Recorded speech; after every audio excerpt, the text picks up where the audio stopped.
नमस्कार, मैं ऊर्जा कुमारी। आप देख रहे हैं न्यूज़ मंच। सिंघम के नाम से मशहूर बिहार के चर्चित आईपीएस शिव दीपांडे ने प्रेस वार्ता कर युवाओं पर भरोसा जताया और युवाओं को संदेश दिया है। क्या कुछ कह रहे हैं आईपीएस शिव दीपांडे अपने प्रेस वार्ता में? आपको छोड़ जाते हैं उनके प्रेस वार्ता के साथ। बने रहिए न्यूज़ मंच के साथ। न्यूज़ मंच के लिए शिवम कुमार के साथ ऋचा कुमारी। तो सबसे पहले मैं तमाम मेरे अपने बिहार वासियों को धन्यवाद देना चाहता हूं, उनका शुक्रिया अदा करना चाहता हूं, जो कि उन्होंने मुझे इतना ज्यादा प्यार दिया, इतना ज्यादा मेरे प्रति विश्वास दिखाया। और दूसरा, आप लोग जो एक न्याय देने की प्रक्रिया के अंतर्गत मैंने लड़ाई लड़ी है सेवा में रहते हुए, उसमें आप सब लोगों का, मीडिया कर्मियों का बहुत बड़ा योगदान रहा है और मैं खुले दिल से एक्सेप्ट करता हूं। तो अभी जब इतने स्ट्रगल के बाद एक आईपीएस मिला है और मैं आईजी रैंक पे था, इंस्पेक्टर जनरल रैंक पे, इसके बाद मेरे लिए अपॉर्चुनिटीज बहुत ज्यादा थी। मैं सेंट्रल में सीबीआई में जा सकता था, आईबी जा सकता था, आरएनडब्ल्यू जा सकता था, central paramilitary forces CISF CRPF है वहां पे भी जा सकता था। अपने आप का जो पर्सनालिटी ग्रोथ था वहां पे हो सकता था, लेकिन मेरा जो मन था वो एक तरह से बेचैन था, क्योंकि मेरा ये पर्सनल मानना है कि जीवन में जो आपकी धरती माँ होती है उसका आपके ऊपर कर्ज होता है। तो धरती माँ के एक माटी का कर्ज वो वहां होता है जहां आपका जन्म होता है, जहां आपकी परवरिश होती है, और दूसरा कर्ज आपके उस माटी का वहां पे होता है जो आपकी कर्म भूमि होती है। मैं मानता हूं कि मेरा जन्म महाराष्ट्र में हुआ, मेरा नाम शिवदीप मेरे माँ पिताजी ने रखा, लेकिन जो शिवदीप नाम है, इसको सही मायने में जो वजूद है, जो एक पहचान है, जो एक आइडेंटिटी है, वो मुझे बिहार ने दी और इस कर्मभूमि ने दी। तो जब मैं इस आइडेंटिटी को देखता हूं, मेरे शिवदीप नाम को देखता हूं, जिसने आप लोगों के माध्यम से भी पूरे देश ने जाना, तो मैं अपने आप के लिए, खुद के लिए नहीं जी सकता हूं। जब मैं अभी पूरे बिहार को देख रहा हूं, यहाँ के स्पेशली युवा एनर्जी को देख रहा हूं, युवा पीढ़ी को देख रहा हूं, तो बिहार के आने वाले 10 साल में दशा और दिशा कई सारे सवाल मेरे सामने पैदा करती है, मुझे सोचने पे मजबूर करती है। तो मुझे लगा कि सिर्फ सेवा में रह के मैं अपने आप के ग्रोथ से ज्यादा जिस माटी का कर्ज मेरे ऊपर है उसके तरफ क्यों ना एक कदम उठाऊं, क्यों ना वो बिहार की दशा और दिशा में जो युवा ऊर्जा है, युवा एनर्जी है, उसको चैनलाइज के तौर पे एक माध्यम बनूं। तो फिर मैंने डिसाइड कर लिया कि निस्वार्थ सेवा देनी है। एग्जाम्पल के तौर पे बताता हूं, अभी परसों रास्ते से जा रहा था, एटीएम के बाजू में एक सिक्योरिटी गार्ड खाना खा रहा था। बाजू में देखा, आप यकीन नहीं कीजिएगा, थाली में चावल थे, पानी डाल रहा था, इसलिए मेरा ऑब्जर्वेशन गया, उसमें पानी डाल के चावल खा रहा था पानी के साथ। तो वो तो पुलिस का काम नहीं हो, पुलिस के पास नहीं आ सकता है अगर मैं सर्विस में रहता तो, लेकिन हाँ भाई, उसके चावल के साथ मैं एक साग क्यों नहीं दे सकता हूँ, अचार क्यों नहीं दे सकता हूँ, उसके साथ रोटी क्यों नहीं दे सकता हूँ, ये सवाल मेरे मन में था। तो मैंने सोचा कि त्याग करना चाहिए, इसलिए मैंने निर्णय लिया कि सर्विस से इस्तीफा देना चाहिए। तो अब इस्तीफा देने के बाद दो सबसे इंपॉर्टेंट ये थी कि जिनके वजह से मैं इस दुनिया में आया, मेरे माता पिता, उनको कॉन्फिडेंस जरूरी था लेना। मेरे पिताजी अभी इस दुनिया में नहीं है। जब मैंने माता से पूछा कि मेरी ऐसी ऐसी इच्छा है, मैं बिहार के युवाओं के लिए कुछ करना चाहता हूं और मैं नौकरी से त्यागपत्र देना चाहता हूं, जैसा यहाँ पे हर कोई सोचता है, माँ का पहला रिएक्शन ये था कि अरे तुझे पेंशन तो मिलेगी ना। तो मैंने बोला नहीं, पेंशन के लिए तो मुझे और 2 साल वेट करना पड़ेगा। तो बोले 2 साल, लेकिन तुम अभी क्यों करना चाहते हो? मैंने बोला कि नहीं, मेरी अंतरात्मा की आवाज है ये कि मुझे अभी करना चाहिए, ये सही समय है। और दूसरी जो जिम्मेदारी, उसने फिर बोला कि नहीं, आप किसी का दुख दर्द बांटने के लिए जा रहे हो, जिसने तुमको पहचान दी वहां आप कीजिए। दूसरा जो रिस्पॉन्सिबिलिटी था, जो मेरे वजह से मेरे लाइफ में है, एक तो मेरी पत्नी डॉक्टर ममता और मेरी बेटी वहां पे अर्रा जो बैठी हुई है, तो इनकी जिम्मेदारी भी एक होती है, तो इससे भी मैं भाग नहीं सकता था। जब मैंने मेरे पत्नी से पूछा कि ऐसा ऐसा मैं करने जा रहा हूं, तो क्या आप मुझे साथ दोगी, तो उसने हमेशा से मेरा साथ दिया है। उसने बेहिचक बोला कि आपको जो करना है कीजिए, बेटी की रिस्पॉन्सिबिलिटी मैं संभाल लूंगी, मैं सब कुछ देखूंगी। तो जब मुझे दोनों साइड से क्लियरेंस मिल गया, मैंने रिजाइन कर दिया और यहाँ पे मैं आपके सामने आज एक आईपीएस के तौर पे बैठा हूं, आपसे बात कर रहा हूं। अब मैं करने क्या जा रहा हूं, ये सबका सवाल है, सब पूछ रहे थे क्या करने वाले हो। तो मैंने पहले बताया था कि बिहार की जो दशा और दिशा 10 साल के बाद मुझे दिखाई दे रही है, वो मुझे बेचैन करती है, डिस्टर्ब करती है। लेकिन आप देखिएगा कि युवा एनर्जी, बिहार की युवा एनर्जी, आप ब्यूरोक्रेसी से लीजिएगा, देश के ब्यूरोक्रेट्स देखिएगा, आप आईएएस आईपीएस से लेके देखिएगा, डॉक्टर इंजीनियर्स देखिएगा, army, navy, air force, specialise scientist, सब तरह देखिएगा आप, सबको सब तरफ आपको बिहार की युवा दिखेगा, बिहार का टैलेंट दिखेगा। वाइफ मेरी एक इंडस्ट्री चलाती है, वहां पे जब भी स्किल्ड काम होता है या तो हार्डवर्क का काम होता है, वहां पे बाकी लोगों की हिम्मत नहीं होती है, लेकिन वहां पे बिहार का स्किल्ड आदमी काम करता है, स्किल्ड इंजीनियर वहां पे आता है। तो मुझे ये महसूस हुआ कि जो बिहार देश के निर्माण में, देश के भविष्य में इतना योगदान करता है, हर फील्ड में करता है, बाहर में करता है, लेकिन बिहार के अंदर में क्यों नहीं? बिहार में जो युवाओं का जो सिचुएशन है, वो स्टेटस को क्यों है, यानी जैसे थे सिचुएशन में क्यों है? तो मुझे इस सवाल का जवाब खोजना है, इसलिए मुझे लोगों के बीच में जाना है, युवाओं के बीच में जाना है, उनसे मुझे जानना है। और मैं जा इसलिए भी रहा हूं कि मुझे हजारों मैसेजेस आते हैं, युवा जो है मुझे या तो एक प्रेरणा के तौर पे देखते हैं कि रोल मॉडल के तरह के मुझे इस तरह से बनना है, और दूसरा एक उम्मीद भी रखते हैं कि मैं समाज के लिए कुछ करूंगा। तो युवा, तो उनके जो मैसेजेस होते हैं, उनका ये बेसिक ये रहता है कि सर हमको आपसे मिलना है, हमको आपको हमारी समस्या बतानी है, हमको हमारे आइडियाज आपसे शेयर करने हैं, हम क्या करना चाहते हैं हमको बताना है। तो मुझे लगा कि मैं तो अभी उसी फील्ड में था, यानी ब्यूरोक्रेसी में था, टेबल के इस पार था। तो टेबल के इस पार अगर बैठ के सुनूंगा तो कोई मतलब नहीं है, तो और उनको बुलाऊं मेरे पास, ये भी कोई मैटर नहीं करता है। तो मैंने डिसाइड किया कि उनके पास जाना चाहिए, जो धरातल से मुझे मैसेजेस आते हैं, जो मेरे साथ कम्युनिकेट करते हैं, जो संदेशा भेजते हैं, उनको मिलना चाहिए, डायरेक्ट मिलके उनसे समझना चाहिए कि क्या हो सकता है, उनकी सोच क्या है, सोच में बदलाव कैसे लाया जा सकता है। तो एक एक उसी तौर पे मैं अभी निकल पड़ा हूं, युवाओं से मैं मिलूंगा। और इसके मेरे जो एक रन फॉर सेल्फ है, एक रन फॉर सेल्फ ये मेरा इंडिविजुअल है, मैं निकल रहा हूं मिलने के लिए।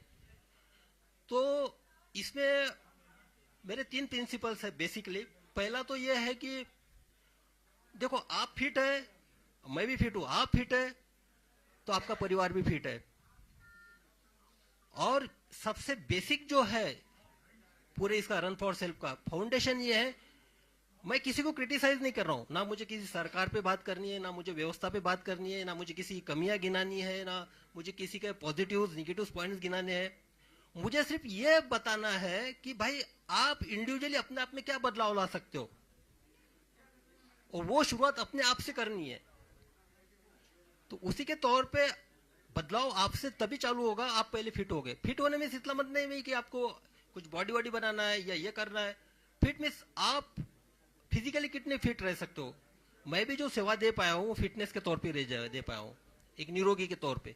इसलिए मेरे एक इसका पार्ट ये भी है कि मैं 20 किलोमीटर दौड़ूंगा, जो पूरे बिहार का मेरे सामने एक प्लान है, उसके हिसाब से मैं 20 किलोमीटर एक जगह दौड़ूंगा, बाद में दूसरे डिस्ट्रिक्ट में दौड़ूंगा, हर जिला को मैं टच करूंगा। और उसके साथ दूसरा जो है, आप मेंटली फिट भी होना चाहिए, साइकोलॉजिकली फिटनेस चाहिए। यहाँ पे वो जो स्टेटस को की मैं बात कर रहा हूँ, जैसे थे सिचुएशंस की, तो भाई मैंने देखा है, आप लोगों में एनर्जी देखी है। मैं जब पटना से ट्रांसफर हो गया था मेरा, why Patna is crying for this cop, एक आर्टिकल छपा था नेशनल लेवल पे, टाइम्स ऑफ इंडिया में, हाहाकार मच गया था, लोग रो रहे थे। ट्रांसफर के बाद, और वो लोग कौन थे? वो लड़के थे, स्टूडेंट थे, जो 14 दिन तक 4 या 5 डिग्री सेंटीग्रेड में अपना अनशन पे बैठे थे 9 दिन तक। तो क्या था, उनका मैंने पासपोर्ट बनाया था या किसी को मैंने केस से निकाला था, उनके लिए मैंने क्या किया था? लेकिन वो मेरे लिए सामने आए थे, उन्होंने अपना एक रेजिस्टेंस दिखाया था कि ट्रांसफर के प्रति। उनके जो आंसू है, वो आंसू मेरी जिम्मेदारी और बढ़ाते हैं। देखो, आपका कोई खून का नहीं है, आपका कोई रिश्तेदार नहीं है, आपका कोई सगा सोरा नहीं है, और आपके लिए रो रहा है, तो जिम्मेदारी और आप पे बढ़ती है। और उसके बाद तो मुझे ये जानना है कि जो एक डेडिकेशन है, एक साहस है, जो मुझ में मैं युवाओं में भी देखना चाहता हूँ, इसलिए उनको साइकोलॉजिकली भी फिट देखना चाहता हूँ। तीसरा सबसे इंपॉर्टेंट जो एस्पेक्ट है मेरा, वो है अवेयरनेस का। मैं युवाओं के बीच में जाऊंगा, युवाओं को मेरी अपील है, देखिए, ये अगर 10 साल हम अपने आप में बदलाव नहीं लाएंगे, तो आगे वाली 10 पीढ़ियां हमको माफ नहीं करेंगी। शायद आपको माफ कर देंगे, लेकिन मैं जिस इंटेंशन से निकला हूं, मुझे लगता है कि मैं तो पाप कर रहा हूं फिर, अगर मैं कुछ नहीं कर पाया तो। मैं जिस माटी ने मुझे नाम दिया है, उसके साथ मैं गद्दारी कर रहा हूं। तो मैं उस इंटेंशन के साथ निकला हूं। तो लोगों से इंटरेक्शन करना है, स्पेशली युवाओं से, जो 10 साल के आगे की जनरेशन को एक नए मुकाम पे जाए, बिहार की दशा दुशा को बदलने की कोशिश करे, और उनसे बात करते हुए उनके आइडियाज आएंगे, उनके प्रॉब्लम सुनने में आएंगे, सर आएंगे, तो मिलके बैठते हैं, मिलके चलते हैं। ये सफर हम सबके साथ का है, युवाओं का और मेरा सफर है ये। मैं आपके साथ में रहूंगा। जब प्रॉब्लम सामने आएंगे तो उसका सोल्यूशन भी हम ही लोगों को खोजना है, हम ही लोगों को साथ लेके आगे बढ़ना है। तो इसी के लिए ये 3 प्रिंसिपल के तौर पे मैं निकला हूं। और मेरे कर्म भूमि की शुरुआत मुंगेर से हुई थी, प्रोबेशन पीरियड भी वहां पे था, और वहीं से मेरा जो बिहार की जनता ने प्यार और मोहब्बत देने की कोई शुरुआत वहीं से हुई थी। तो मेरा जो शुरुआत होगा 4 तारीख को मुंगेर से होगा। मैं कुछ नहीं करने वाला हूं, मैं सिर्फ लोगों से मिलना हूं, उन सुनने जा रहा हूं, बस उनके पल्स देखना चाहता हूं, क्या कहते हैं, क्या है उनकी एक्सपेक्टेशन है, क्या करना चाहिए, क्या होगा कि ये जो दशा और दिशा बदल जाए, क्या होगा कि जो हम भारत निर्माण में, बाहर के सब स्टेट के निर्माण में इतना आगे है, लेकिन यहाँ पे क्यों नहीं है। तो ये एक है। उसके बाद देखिए, मेरे जब भी मैं एसपी था, तो आप सबको पता है, सबने कवर भी कर लिया। एक तो क्या, मैं जिस चेयर पे बैठा था, सामने वाला जो कंप्लेनेंट जिस चेयर पे बैठेगा उसी चेयर पे मैं बैठा था। मैंने कभी भी टॉवेल वाली चेयर और ये चेयर पे एसपीशिप में मैं बैठा नहीं हूँ, क्योंकि वो समानता होती है। ये जो है सिर्फ एक एडमिनिस्ट्रेटिव में वहां पे पोस्ट पे था, लेकिन मेरे लिए सबसे इंपॉर्टेंट था जिसकी मैं सेवा दे रहा हूँ, उसको भी फील होना चाहिए इक्वेलिटी का। तो मेरे यूनिफॉर्म का एक ही प्रिंसिपल था, यूनिफॉर्मिटी इन एक्शन। मेरे सामने मैं इंसानियत को देखता था सिर्फ। मेरे लिए धर्म, जात, रिलीजन, उसका क्षेत्र, ये मैटर नहीं करता था, और सब लोग जानते ही। और दूसरा था यूनिफॉर्मिटी इन पर्सनैलिटी। मैं सबके लिए अवेलेबल था, जो अंदर था वो बाहर था, जो था मुंह पे था। तो वहां पे देखा, जब मैं मेरा दरवाजा ऑफिस का हमेशा खुला रहता था, कभी उसको डोर नहीं लगता था उसमें। जब ऑफिस से मैं निकलता था तभी डोर लगता था, तो मुझे सामने दिखाई देते थे। जब मैंने सब लोगों को इंटरेक्शन, यानी सीधा आप आइए, कंप्लेंट बताइए, किसी आपको मीडिएटर की लेने की जरूरत नहीं है, क्योंकि आपको आवाज आनी चाहिए, आपकी आवाज मुझे सुनना है, आपकी आवाज मुझे बनना है, फिर न्याय देने की कोशिश करनी है। तो इसी तरह मुझे लगा कि किसी के थ्रू नहीं बात करते, जो बात करनी है सीधा बात करते हैं। इसलिए एक ऐप डेवलप किया, और मैं बता देना चाहता हूँ कि ये जो ऐप डेवलप किया उसका नाम है कनेक्ट विद शिवदीप, और वो बिहार के लड़कों और लड़कियों ने किया है। उन्होंने किया, बिहार के लड़के और लड़कियों को सामने आए। जब मैंने उनके सामने एक आइडिया रखा, बोले कि नहीं सर हम डेवलप करते, तो उन्होंने एक कनेक्ट विद शिवदीप नाम का ऐप नहीं किया। उसमें आप डायरेक्ट कनेक्ट मेरे साथ हो सकते हैं, आप आपकी समस्याएं रख सकते हैं, क्योंकि बाकी जो इतने सारे प्लेटफॉर्म हो गए उसमें मैं फोकस नहीं कर पाऊंगा, तो इसमें मुझे एक आइडिया आ जाएगी। तो कनेक्ट विथ शिवदीप का जो ऐप का जो है वो भी आज ही लॉन्च उसका ऑलरेडी हो चुका है, गूगल प्ले स्टोर पे आ चुका है। उस पर भी एक है कि आप मुझसे उससे कनेक्ट हो सकते हैं। तो बस यही है। और एक कंक्लूडिंग रिमार्क मैं यही बोलना चाहता हूँ, देखिए, मैं सिस्टम की साइड में था, टेबल की साइड में मैं सब जानता हूँ, हर विभाग के बारे में सब जानता हूँ मैं, क्या होता है, क्या नहीं होता है, किस तरह से होता है, और उसका इलाज भी जानता हूँ, किस तरह से होना चाहिए, क्या नहीं होना चाहिए, और कैसे काम करवाना है करके। अब टेबल के उस टाइप में लोगों के साथ यानी स्पेशली युवाओं के साथ जोड़ के देखना चाहता हूँ।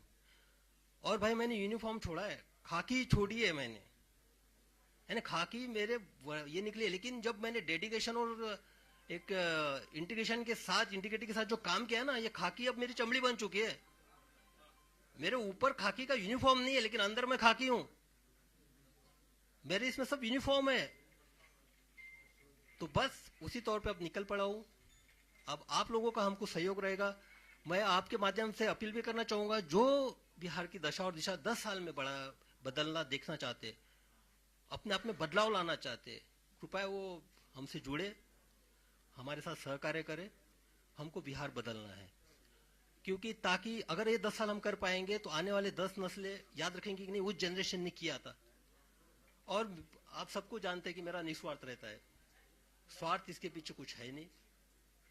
तो बस आपने कहा कि मैंने फांसी छोड़ी है, तो क्या खादी पहनेंगे क्या निकट भविष्य में? भाई सबसे पहली बात है कि मुझे पहले लोगों से मिलने तो दो, पर्स तो जानने दो लोगों का, क्या उनका क्या कहना है ये तो सुनने दो। मैं तो टेबल की इस पार था, अभी जाने दो। मैं अभी तो निकला हूं मैं।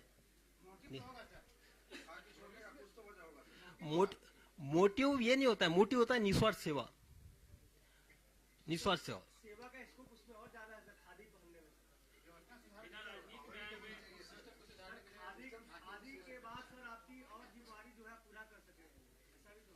देखिए ये जो है ना, ये इस पे नहीं, मुझे पहले पल्स देखने दीजिए यंगस्टर्स की क्या है।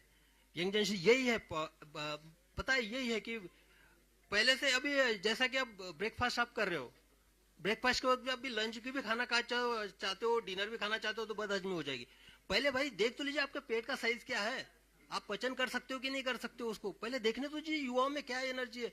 युवाओं का वो स्टेटस को में है ना फिलहाल में, जैसे थे में बाहर जाने के बाद एकदम ब्रॉड हो जाता है, और यहाँ आने के बाद एक उनकी मानसिकता के साथ ये हो जाता है, तो उसको एक एक करके वन बाय आपको पता है कि बिहार में बेरोजगारी है, पलायन करते हैं लोग, बाढ़ का इलाका है, सारी समस्याएं आपको पता है। तो फिर ये जा करके लोगों से बात करने, रिपोर्ट आपके सामने होगी, चीजों को देख सकते हैं, पढ़ सकते हैं, किसी पार्टी की विचारधारा होगी जिससे आप प्रभावित होंगे। ये घूमने का मकसद क्या है कि आप नेता बनने जा रहे हैं, लोगों को कहने के भाई चाहता हूँ आपका समस्या सुनाए, फिर आप चुनाव लड़ेंगे, एक टारगेट होगा आपका। नहीं, ये आप गलत बोल रहे हैं कि किसी विचारधारा से आप प्रभावित होंगे, उसी किसी पार्टी का, ये तो आपका भ्रम है भाई। हम किसी पार्टी की विचारधारा से प्रभावित नहीं है, हमारी अपनी विचारधारा है इंडिविजुअल। तो जो होगा हम अपनी विचारधारा के साथ जाएंगे।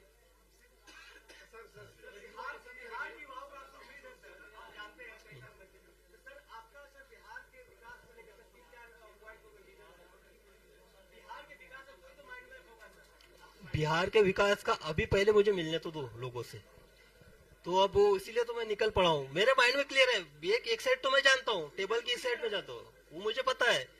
आप हेल्थ सेक्टर लीजिए, एजुकेशन सेक्टर लीजिए, उसके बारे में मुझे पता है कुछ भी।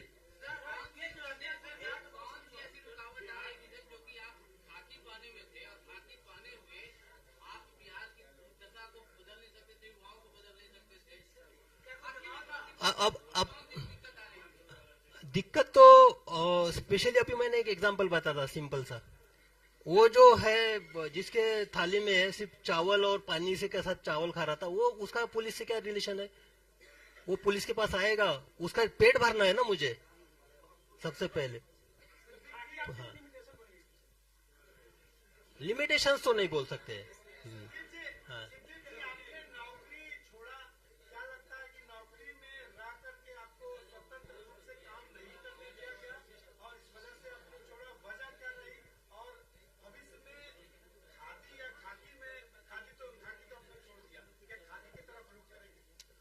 मैं पहले क्लियर चुका हूँ, एक माटी का कर्ज उतारने के, इसमें एक मेरा पहला कदम है। और मैंने खाकी छोड़ी है, मेरी चमड़ी खाकी की है, मैं खाकी रहूंगा, मेरा जो फंक्शनिंग होगा वो खाकी का ही होगा, एक्शन भी मेरा खाकी का ही होगा। ये जरूरी नहीं मेरे कर्तव्य जो है खाकी में जो मुझे कर्तव्य सिखाए वही मेरे कर्तव्य होंगे।